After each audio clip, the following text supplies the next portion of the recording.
Moisés y así sucesivamente. Y realmente lo que estamos predicando, y vamos a ver todo lo que significa el plan de Dios, que en el libro de Apocalipsis lo explica en esa etapa. Por ejemplo, ahora estamos entre la cruz y la corona. Falta que llegue el arrebatamiento, luego la gran tribulación, luego los 1000 años que reinará Jesucristo, y realmente va a ser maravilloso. Y luego de la tribulación vendrá Jesucristo, que establecerá su reino por 1000 años, y luego se va a desatar realmente a Satanás, y estaremos viendo todo este desenlace de la historia narrada en la Biblia, desde Génesis hasta Apocalipsis, y especialmente lo que es el libro de Apocalipsis. Y vamos a continuar entonces. El domingo pasado terminamos todo lo que fue el mensaje de las iglesias, y el domingo en la noche la adoración, el capítulo 4, la adoración celestial. Y es que cuando Pablo dice que ahora permanecen la fe, la esperanza y el amor, estos tres, pero el mayor de ellos es el amor, es decir, Dios en nosotros. Desde el día que tú te convertiste a Cristo, te convertiste en un lugar santísimo, porque en tu cuerpo mora el Espíritu Santo. ¿Cuánto dicen amén? Entonces, donde tú vayas, ahí tienes tu lugar santísimo. En el Antiguo Testamento el lugar santísimo era en el templo de Jerusalén, y realmente era literal la presencia de Dios ahí. Pero una vez que murió Jesucristo, y a partir de Pentecostés se derrama la promesa del Espíritu Santo, cada corazón, cada creyente se convierte en templo del Espíritu Santo, y somos adoradores. Somos adoradores. Cuando Jesucristo venga, estemos en su reino, ya sea en el reino milenial de 1000 años, literalmente, donde en 1000 años se cumplirán literalmente todas las profecías escritas para el pueblo de Israel. Realmente, y después, cuando vivamos eternamente con el Señor, va a desaparecer la fe, porque la fe ya no es necesaria, la esperanza. Va a desaparecer todo lo que es el evangelismo, el testificar, todo. Pero lo que nunca va a desaparecer, ¿qué cosa es? Lo que hacemos, que estamos haciendo cada domingo, a las 9 de la mañana, a las 7 de la noche, los miércoles de oración, de estudio bíblico. O sea, lo que nunca va a desaparecer es la adoración, porque tú adoras a Dios en espíritu y en verdad, y tú eres uno de los tales adoradores que Dios busca, hombres y mujeres de oración. Escucha bien, santos y fieles de la amada Iglesia Evangélica Bautista Central, digan amén. ¿Están de acuerdo con la palabra? Digan amén. Y es que si usted no cree que es santo, no es salvo, está mal en su comunión con Dios. Y vive más en el pecado, en la maldad, le gusta más lo mundano y no la palabra de Dios. Y eso no lo digo yo, lo dice la palabra del Señor. Pues nos volvamos a Apocalipsis, el capítulo 5. Capítulo 5.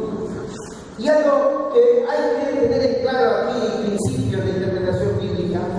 Miren, cuando usted ha leído la historia de José, José llega a interpretar dos sueños del faraón. A ver, vamos a ver aquí, la Iglesia Bautista siempre, los maestros, alumnos, saben mucho de Biblia. A ver, ¿quién me dice cuál fue el primer sueño y el segundo sueño del faraón? A ver. Génesis. El primer sueño del faraón, que no lo dejaba dormir, que ni los albinos, ni los amoreros, ni los sabios entendidos de esa época pudieron interpretar. ¿Cuál fue el primer sueño? A ver, para un y me dice, a ver, ¿quién me dice? Levante la mano. ¿Quién me dice? Muy bien. El primer sueño fue que había unas vacas gordas y que se comían a primero vacas gordas y luego unas vacas flacas, y las vacas se comían a las gordas. El otro sueño, ¿cuál fue el otro sueño? Exactamente. Ahora, recuerda, cuando José interpreta esos dos sueños, son diferentes. Pero ¿qué es lo que el Espíritu le dice a José? Que aunque son dos sueños, sin embargo era uno el mensaje. Ese es un principio bíblico. Aunque son dos sueños, dos visiones diferentes, pero uno es el mensaje. ¿Cuál es el mensaje? ¿Cuál es el mensaje? ¿Cuál es el mensaje?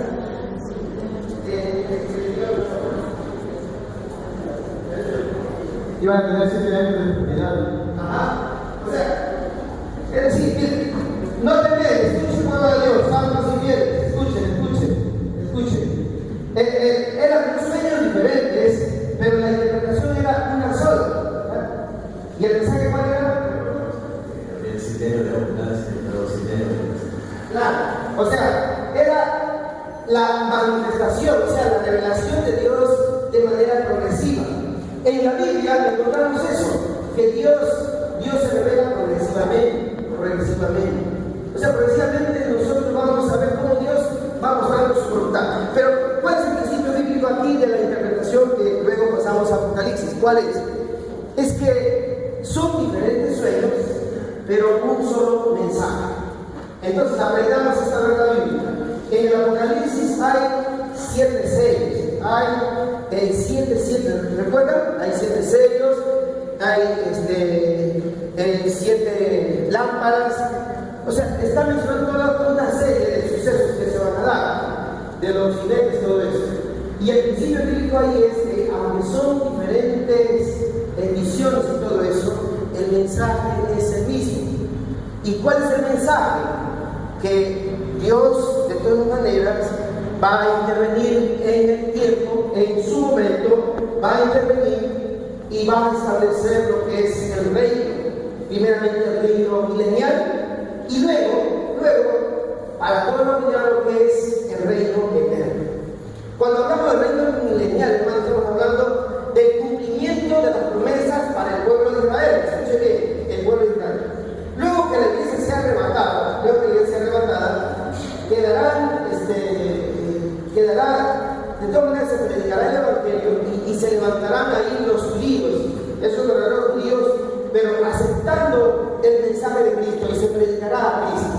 Y ese remanente es lo que se llama remanente, con la gente inconversa que tal vez asistió, escuchó la palabra, haga escuchar lo que es la palabra del Señor, se van a arrepentir. Pero en todos esos sucesos se van a levantar ya en forma visible los anticristos, la Trinidad diabólica, que es el falso profeta, el Cristo, la bestia, y todo eso será como que entraremos en un mundo de paz.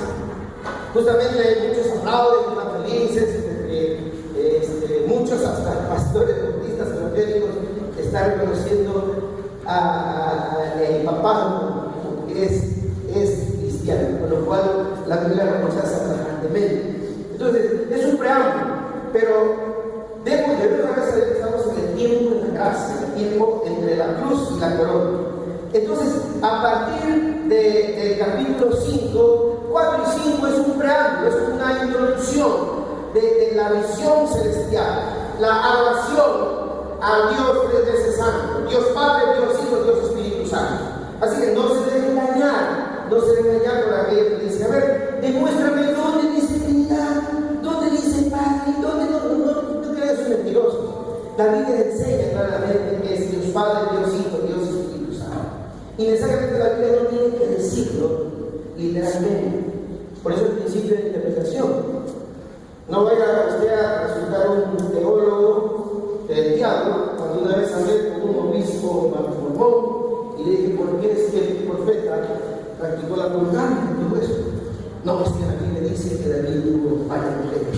No, es que los judíos practican la poligamia. Y eso es una tremenda falsedad. No porque la Biblia dice, lo vamos a interpretar literalmente. O si no, cuando dice, Judas fue y se ahorcó, ¿acaso usted porque hace algo más y se ahorca? No. O sea, es decir, en la Biblia hay que interpretarla de manera literal, en el contexto, principios bíblicos de autoridad. Porque cuando no se respetan esos principios, de ahí que hay que respetar la denominación, las iglesias históricas, iglesias bautistas, iglesias tradicionales, bíblicas, evangélicas, que mantienen la interpretación de la palabra de Dios. Es decir, hay una educación sana por él. De lo contrario, entonces surgen muchas reglas iglesias y todo eso, y donde salen los escándalos tremendos, ¿no? Y hasta en videos usted va a ver ahí cuántas inmoralidades cometen los líderes religiosos, inclusive que se titulan evangélicos, usando mal la Biblia.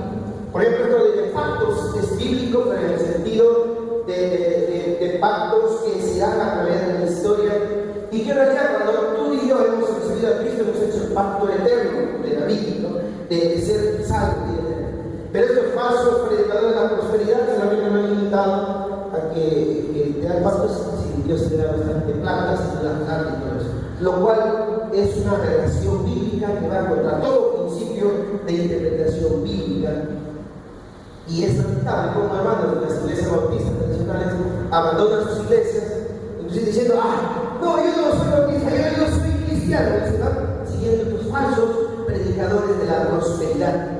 Y ellos, bueno, de cierta manera, engañan aún a los escogidos de Dios. Entonces, nos ubicamos en el capítulo 5. Capítulo 5 sigue siendo una antesala. Y a partir del otro domingo, en la mañana, seguiremos con el capítulo 6, donde vamos a ver los 7 sellos, habla de lo que son las 7 trompetas, y todos son diferentes ilustraciones, pero llega a ser lo mismo. El hombre puede hacer lo que quiera, puede ser ateo, todo eso, pero un día Dios se va a manifestar, y Dios cumplirá todo lo que le prometió a su pueblo de Israel. Y Dios llevará a su iglesia, porque el periodo de la iglesia, Dios le llevará a su iglesia. Y en los 1000 años Dios cumplirá literalmente todo, ahí sí, literalmente todo lo que algunas profecías del Antiguo Testamento no se han cumplido. Y el pueblo de Dios, el pueblo, los judíos, por eso Pablo dice, Dios no ha dejado a su pueblo. Pero ojo, y subrayo, no confundir la nación política de Israel con el pueblo de Dios. No confundir. El pueblo de Dios son los judíos que han aceptado a Cristo, han reconocido a Cristo como Señor y Salvador. La actual nación que se llama Israel, que son judíos, ellos no reconocen a Jesucristo. Y así se llaman israelitas, no son del pueblo de Dios. Me debe tener hermanos, digan amén si me entienden. Amén. Amén. Bien. Capítulo 5, entonces seguimos con el preámbulo, o sea, Dios es tan hermoso, tan maravilloso que le hizo ver a Juan, en el sentido de la profecía, del cumplimiento de los tiempos. Y en eso hay que ser bien claro, miren, Juan el Bautista fue el último profeta que anunció la venida del Mesías, o sea, él fue el último profeta que anunció la venida del Mesías y fue el testigo que lo vio y lo manifestó. En cambio, Juan es el profeta que va más allá, no solamente del cumplimiento de la primera venida del Mesías, sino Juan es el último profeta, y como él decía la profundidad, respecto al fin de la historia de lo que es la humanidad. Por eso es que nosotros creemos que la Biblia es la palabra de Dios de Génesis hasta Apocalipsis, 39 libros en el Antiguo Testamento y 27 en el Nuevo. Y como Apocalipsis se cierra las profecías, se cierran. Por eso ya no creemos nosotros, por favor, no te lo vean como pastores, bautistas, predicados, que ya no creemos en personas que se autodenominan profetas o apóstoles o todas esas cosas, porque eso ya no es de este tiempo, ya no es. Lo que Dios está diciendo es que nosotros todos somos los santos y fieles en Cristo Jesús.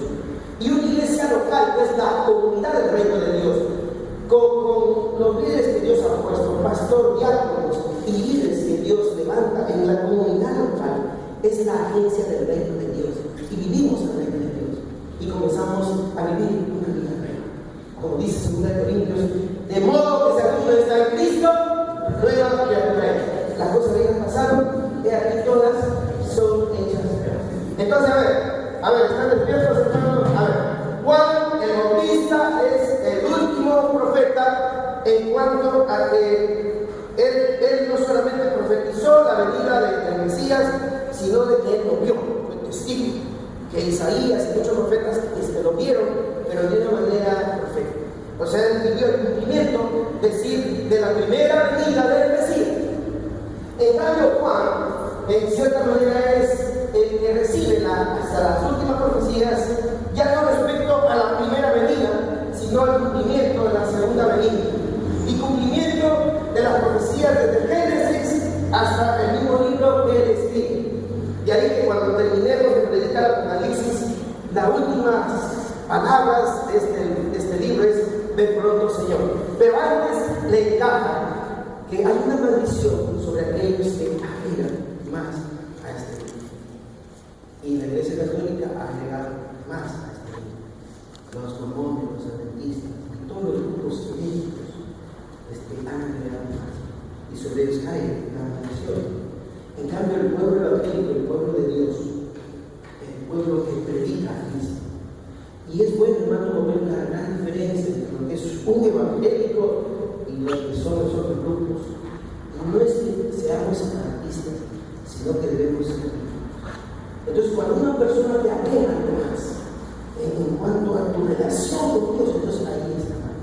Tanto Apocalipsis capítulo 4 como 5 revelan que el único a quien debemos adorar es a Dios tres veces santo, en la persona de Jesucristo. Es decir, Jesucristo nunca rechazó la adoración. Y el mismo libro, el que honra al Padre, honra al Hijo. Pero vayamos entonces al capítulo 5, donde justamente he hecho toda esta introducción a este mensaje, porque el capítulo 5 ya habla del Cordero que abre el libro. O sea, la adoración eterna al Rey de Reyes. En la noche del domingo pasado titulé la adoración eterna a Dios tres veces santo. Capítulo 4, y hemos visto. Ahora, el capítulo 5 es la adoración al Dios Hijo, Dios tres veces santo, Dios Padre, Dios Hijo, Dios Espíritu Santo. Vamos a ver entonces. La primera verdad que encontramos en 5.1 dice: vi en la mano derecha del que estaba sentado sobre el trono un libro escrito por dentro y por fuera, sellado con 7 sellos. También vi un ángel poderoso que proclamaba a gran voz: ¿quién es digno de abrir el sello y de desatar? ¿Quién es digno de abrir el libro y desatar sus sellos? Pero ninguno, ni en el cielo, ni en la tierra, ni debajo de la tierra, podía abrir el libro, ni siquiera mirarlo. Y yo lloraba mucho porque ninguno fue hallado digno de abrir el libro, ni siquiera de mirarlo.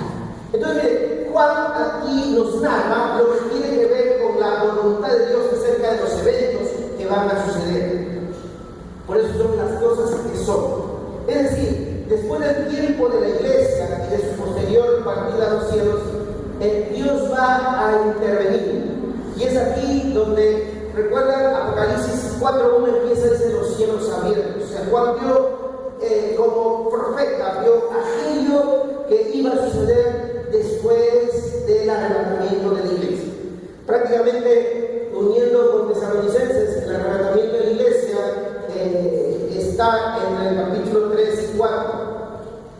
Y el capítulo 4 ya habla de los eventos que van a suceder en lo que Jesús llama la gran tribulación en Mateo 24.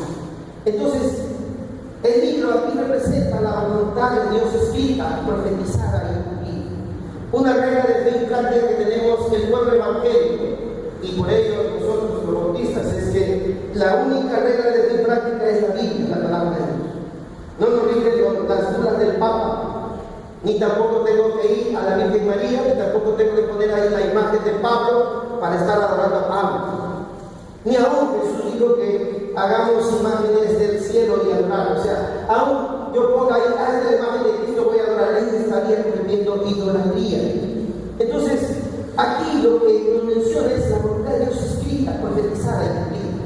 Cuando dice acá, hermanos, vi en la mano derecha del que estaba sentado sobre el trono un libro escrito por dentro y por fuera, sellado con 7 sellos. Y en realidad, en ese tiempo, los libros no eran así como nosotros los conocemos ahora, eran rollos hechos de papiro y todo eso. Pero lo interesante aquí, hermanos, es que ¿qué significa ese libro? Significa pues la voluntad de Dios revelada, y que la Biblia es la palabra de Dios.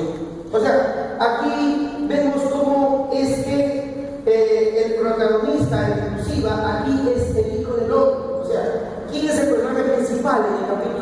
Hijo es el Hijo del Hombre. Inclusive lo titula como el Cordero. Ahora, ¿por qué el rollo estaba completamente escrito del todo, por delante y por atrás, ¿no? ¿Por qué este rollo inclusive estaba sellado? Y lo que nos quiere dar a entender aquí la palabra de Dios es que tanto por fuera y por dentro significa que es el decreto de Dios para la humanidad.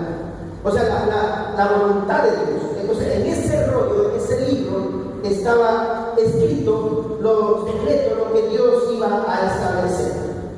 Y realmente lo que Dios cumple, lo que Dios hace, no había espacio para que pudiera añadirse nada ni tampoco quitar.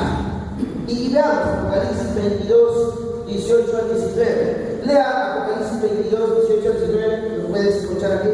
Ahí dice pues que hay una maldición que Dios establece en la boca del profeta Juan, de que aquel que agrega, de ahí la importancia de la Biblia, la palabra de Dios.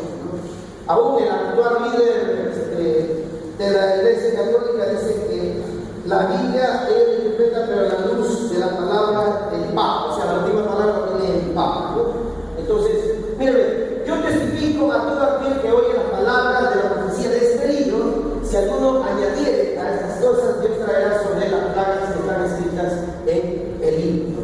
Es muy importante. Y el siguiente, y el otro es, yo testifico, y si alguno quitare la palabra del libro de esta profecía, Dios quitará su parte del libro de la vida y de la santa ciudad y de las cosas que están escritas en este libro. Entonces, miren, la voluntad de Dios es revelada. Aquí vemos que la voluntad de Dios fue revelada. Y en segundo lugar, no solamente la voluntad de Dios revelada, sino que la pregunta es ¿quién es digno? O sea, dice ahí que no se halló a nadie digno de abrir este libro. Apocalipsis 5:2 dice, y vi un ángel fuerte que pregonaba en gran voz, ¿quién es digno de abrir el libro y desatar sus sellos? ¿No? O sea, surge un pregonero celestial, un ángel poderoso, que dice, ¿quién es digno de abrir y desatar el libro? Pero Juan dice que ninguno, no se dio a ninguno, ni en el cielo ni en la tierra. Y él lloraba mucho. Pero en realidad Juan estaba en cierta manera equivocado al afirmar esto, porque le contesta la palabra de Dios, mira, no llores, no te lamentes, porque es aquí el león de la tribu de Judá, la raíz de David, ha vencido para abrir el libro y sus 7 sellos. O sea, entonces el capítulo 5, entonces Jesucristo es digno de revelar el plan supremo. Apocalipsis 5, 3, del 4 al 5. O sea, ninguno, pero le dice, no, un momento, Juan, un momento. Sí hay uno, y es Jesús el Cristo, 100% hombre, 100% Dios, el unigénito del Padre. Y aquí lo identifica como el león de la tribu de Judá, la raíz de David, ha vencido para abrir el libro y sus 7 sellos. Por ejemplo, Dios le prometió literalmente que David iba a sentarse, a reinar, a reinar. Y eso se va a cumplir en el milenio, los 1000 años, cuando Cristo reine, luego de la gran tribulación, y cuando la iglesia, antes de la tribulación, sea levantada. Entonces, Dios cumple su promesa. Hemos cantado, dice que me espero en tus promesas, confío en tu palabra y me fortalece tu Espíritu Santo. Es decir, algo muy importante. Por eso Jesucristo dice que Juan lloraba mucho y a veces podemos pasar la noche llorando, lloro. Y Dios dice, mira, deja de llorar, deja de lamentarte, no te lamentes. ¿Cuántos de nosotros sabemos que somos hijos de Dios, tenemos vida eterna, sabemos que la Biblia es palabra de Dios, sabemos que somos los hijos de Dios? Sin embargo, estamos lamentando. Y los pecadores también lloran. Pero cuando Dios dice, no llores, José, cuando llores,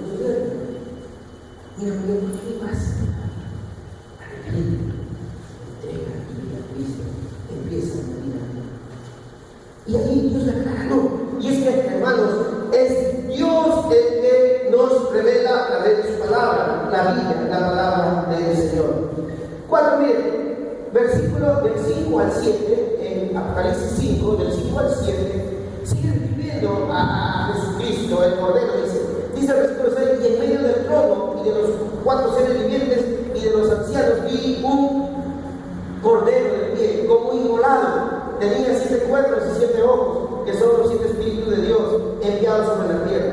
Él fue y tomó el libro de la mano derecha del que estaba sentado en el trono. Es interesante, miren, aquí, ¿por qué Jesús es mostrado como el Cordero de Dios? Cuando dijo, he aquí el Cordero de Dios que quita el pecado del mundo. Y aquí también vamos a ver cómo el Cordero tiene una simbología, es algo simbólico, no es que Jesús tenga esa forma. ¿Y cuál es la simbología del Cordero? Son 4, escuche bien: mansedumbre, humildad, inocencia y pureza. O sea, en la Biblia, si usted hace un estudio, siempre el Cordero, y por eso el Cordero se usó como un aspecto de sacrificio, porque el Cordero, ¿qué significaba? Significaba mansedumbre, humildad, inocencia y pureza. Y en su primera venida, nosotros así hemos conocido a Jesucristo: manso, humilde, con inocencia y pureza. Pero en su segunda venida, después de la gran tribulación y antes del milenio, Jesús ya vendrá como el león de Judá. Y el león sí representa la justicia plena, el juicio. O como lo dijo William Barclay, Jesús en su primera venida ha venido como pastor, pero ya en su segunda venida viene como juez, para tomar cuenta de todo lo que no hicieron caso a la palabra del Señor. Por eso vemos aquí, anote bien, ahora repita conmigo, ¿por qué acá Jesús es el Cordero? Primero porque la segunda característica era manso. A ver, repita conmigo: manso, humilde, inocente y puro. Y cuando tú y yo aceptamos a Jesucristo como único Señor y Salvador, Dios nos declaró y puso nuestro nombre en el cielo y nos declaró que somos mansos, humildes, inocentes y puros, porque somos santos, somos bendecidos para bendecir. ¿Cuánto dicen amén? Muy bien. En quinto lugar, hermanos, vemos que debemos reconocer a Cristo como nuestro Rey digno de ser adorado. Y eso lo vemos más adelante. En realidad, provoca examinar cada parte, pero eso lo hacemos en un estudio bíblico, ahora es un sermón. Miren, algo que dice acá en el versículo 5:8, cuando tomó el libro, los 4 seres vivientes y los 24 ancianos se postraron delante del Cordero, cada uno tenía un arma y copas de oro llenas de incienso, que son las oraciones de los santos. Miren, que son las oraciones de los santos. Cada oración que tú has hecho, los miembros de la oración, lo has hecho de rodillas, ahí llorando: Señor, ¿por qué se murió mi mamá? ¿Por qué se murió mi papá? ¿Por qué esta mujer me ha dejado con mis hijos? ¿Por qué, Señor? Estoy con cáncer, voy a morir. Toda oración, si tú eres una mujer santa, una mujer de Dios, Dios las tiene en el cielo. ¿Cuánto dicen amén? Y es todo lo contrario, ¿no? Porque a mí me enseñaron, yo he sido católico, apostólico romano, me enseñaron que yo tenía que ir donde San Martincito y hacer oraciones a San Martincito para que San Martincito después orara por mí. Pero cuando fui a la Biblia no encontré eso. Al contrario, la Biblia me enseñó hace 35 años, cuando tenía 20 años, que yo solamente podía arrodillarme y clamar a Dios y pedir al Señor, y el Señor iba a contestar y darme las promesas. Y Dios ha cumplido y cumplirá todo lo que hace. ¿Cuántos dicen amén? A ver, levanten la mano. ¿Cuántos Dios ha contestado sus oraciones? ¿A cuántos de ustedes han contestado sus oraciones? Dios ha hecho obras milagrosas. ¿Cuántos?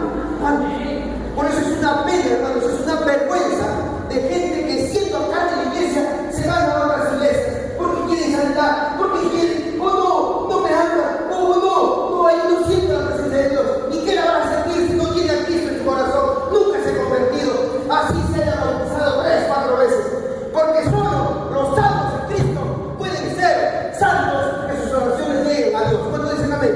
Amén, hermanos, amén. Es muy importante eso. Y finalmente, hermanos, 24, no sé. Bueno, hay mucho que decir de los 24 ancianos, pero lo importante acá es la oración. Y que son las oraciones de los santos. Hermanos, gracias por sus oraciones. Y usted cuando ora con nosotros, Dios escucha su oración. Dios escucha. Y oremos porque el Señor bendiga a nuestro pastor asociado, a su servidor. Bendiga a los diáconos, bendiga a los maestros, no estén en un lugar. También bendiga sus oraciones. ¿Qué vale más si usted murmure o que usted ore? Señor, te pido por mi maestro. Te pido por pastor Corchado, a veces se enfoca, se burla de él, te pido, Señor. Es un valor que tú estás contando, diciendo, no me gusta esta iglesia. Esa pareció de Dios. No me nombraron de diácono, me voy a la iglesia. No me nombraron de eso, me voy a la iglesia. Y eso, hermanos, ¿qué significa? Inmadurez, repite conmigo. Inmadurez. Y por supuesto, hay otros que se van a la iglesia por pecado, por maldad. Por maldad.